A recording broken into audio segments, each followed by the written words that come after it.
All right, so welcome back to U.S. History Lecture Videos. I'm Mrs. Richardson. Today we're going to be covering industrial giants and robber barons of the 19th century. So from invention to industrial growth, covering two different lessons today. By the end of today's section, you should be able to explain how inventions of the late 19th century contributed directly to industrial growth in America, identify the contributions of Andrew Carnegie, John Rockefeller, and J.P. Morgan to the new industrial order in the late 19th century. Describe the visions, philosophies, and business methods of the leaders of the new industrial order. So we're continuing to talk about the 19th century, specifically the second half of the 19th century. Lots of changes to America during this time.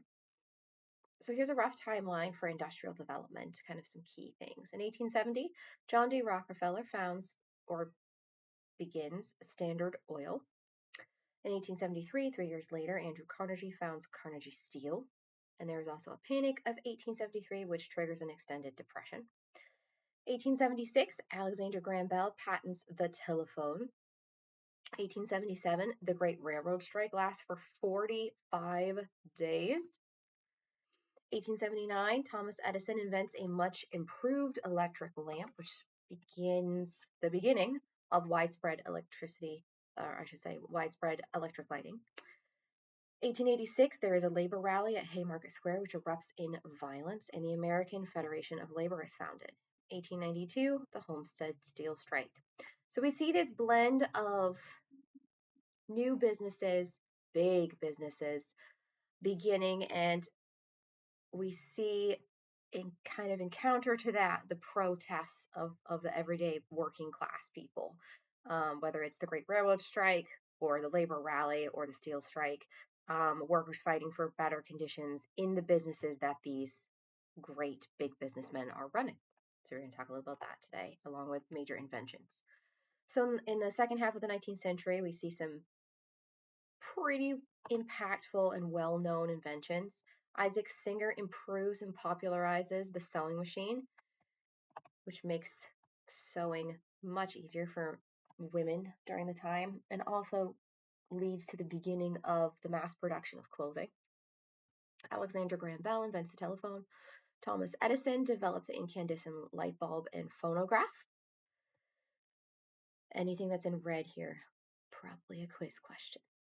Henry Ford pioneers the assembly line production method and the Model T car. So the mass production of cars and the assembly line, where you have different people doing repetitive work, producing the same piece over and over again, with the idea that parts could be interchangeable rather than a car built with no replaceable pieces. You could now have 100 cars built exactly the same on an assembly line. And then Henry Bessemer develops the Bessemer process for the mass production of high quality steel, which is instrumental in the Transcontinental Railroad. So with the mass production of high quality steel, that allows the Transcontinental Railroad to be built. So the late 19th century sees this rise in what we call big businesses. Inventions like steam and electricity were huge in powering industrial growth. The United States Patent Office saw a massive increase in patents from 276 in 1790 to 450,000 100 years later in 1890. So this was a wave of invention, exploration, development, growth, and eventually big businesses, factories, mass production, assembly lines, and with that, factory workers. So really changed the landscape of American cities in particular, and how goods and products were produced. So new inventions like refrigerated train cars and sewing machines fueled industrial growth. In 1880, half of Americans still lived on farms, but urbanization was on the rise, and we're going to see this huge shift in sort of population density moving from the countryside into these cities to be what we call a wage worker, working for a wage, working by the clock rather than being a farmer. And so in this sort of graphic here, we see an example of a factory which would employ thousands of people and perhaps be owned by one person, a big business owner. So Commercial electricity allowed industries to concentrate in cities, and to work some shifts were very long, and some factories were able to run way beyond the hours of daylight due to electricity. Immigrants also sought employment in urban factories, transforming American society. So we see huge growth in cities, but we also see inventions helping in everyday life, in the home. Things like the vacuum cleaner and the flushing toilet improved life at home. Tin cans, frozen foods, refrigerators changed how women shopped and prepared food and gave women more time, which laid the groundwork for the modern women's movement. Expectations for women very heavily still, they were expected to focus on the home. But over time, um, as all of these inventions allowed women time away from domestic chores, sped up the time it took to do these domestic chores, that allowed women a little more freedom with their time and energy to think about doing other things with their lives rather than just running the home life.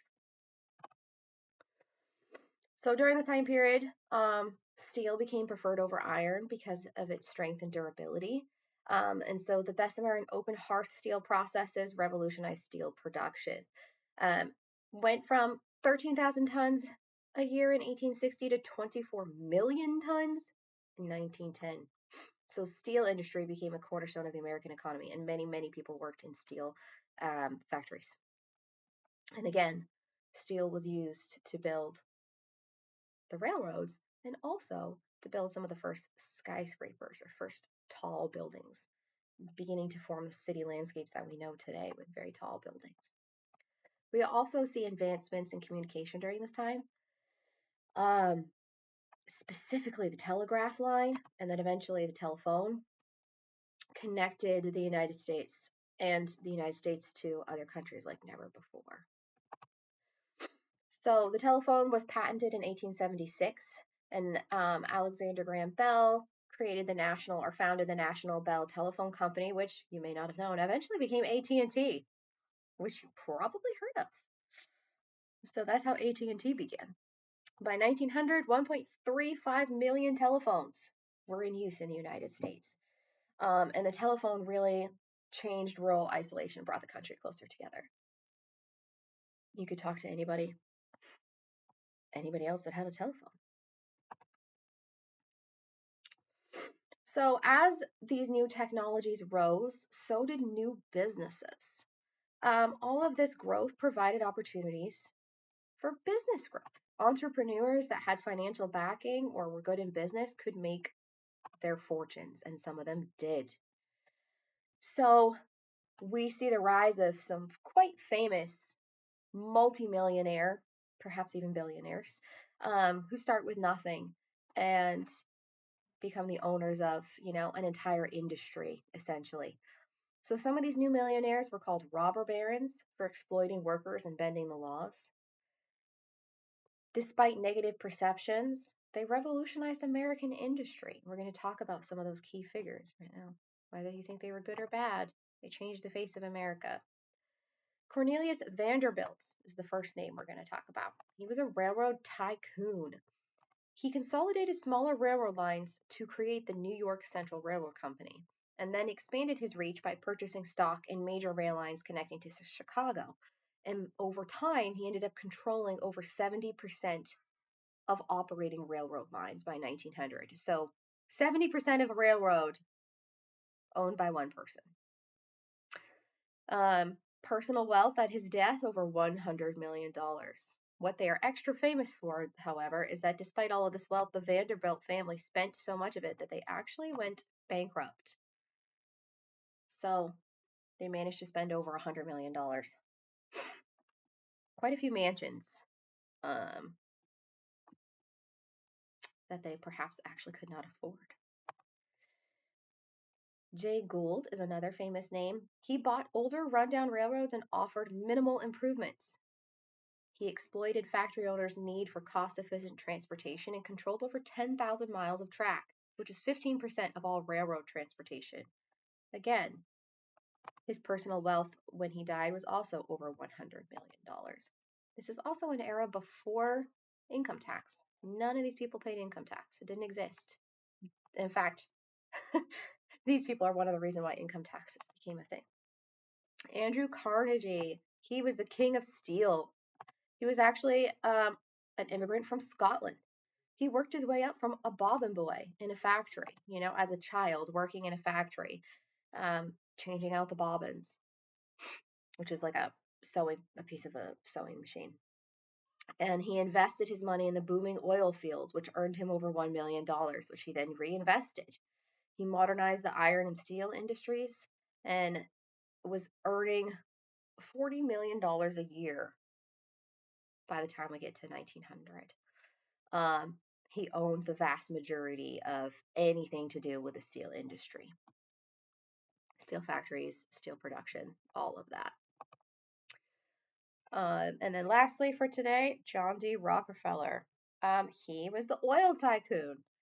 He was born in fairly modest means, started off in the oil refining business and created the Standard Oil Company, which eventually controlled 95% of U.S. oil refining. So you can see the theme here is that these huge, uh, insanely wealthy people, big businessmen, owned like a dominating portion of the industry. And so with minimal competition, they had the monopoly here on the income.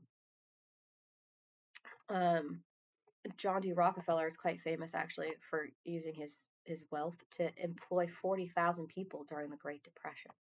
So that's jumping forward ahead in time a little bit. But all of these large, big business owners are, pros and cons. Some of them gave away an insane amount of money. Some people feel like no person should ever be able to make that much money. And so there's always this conflict, did they help the country? Did they hurt the country? And in the end, it's probably a little bit of both, right? So, in conclusion for today's lesson, the second half of the 19th century saw a big leap in industrial growth, inventions, and big businessmen. Um, the United States would not be what it is today without that second half of the 19th century industrial change. So, we'll continue to talk about this as we move forward in time.